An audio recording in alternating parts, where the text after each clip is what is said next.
আসসালামু আলাইকুম সবাইকে মেন্টর খালেদ পেজে আবারও স্বাগতম। আজকে ছোট্ট একটা টিপস দেই আপনাদেরকে।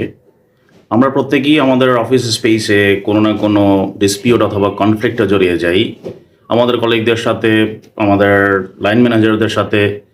সো এই কনফ্লিক্ট ম্যানেজমেন্টের সহজ উপায় হচ্ছে আপনার কোম্পানির ম্যাক্সিমাম রুটিন প্রসেসগুলো আপনি এসওপি আকারে নিয়ে আসেন, স্ট্যান্ডার্ড অপারেটিং ইনস্ট্রাকশন অথবা প্রসেসের আকারে নিয়ে আসেন।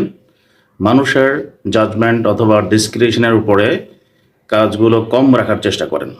যখনই মানুষ তার জাজমেন্ট অ্যাপ্লাই করতে যায়, তার প্রেফারেন্স অথবা চয়েস নিয়ে আসে, এবং তখনই কনফ্লিক্ট তৈরি হয় একজনের চয়েসের সাথে আরেকজনের চয়েসে। তো to avoid the conflict or the dispute in a workplace, so bring your maximum routine activities into SOP. সবাইকে ধন্যবাদ, ভালো থাকবেন, সুস্থ থাকবেন।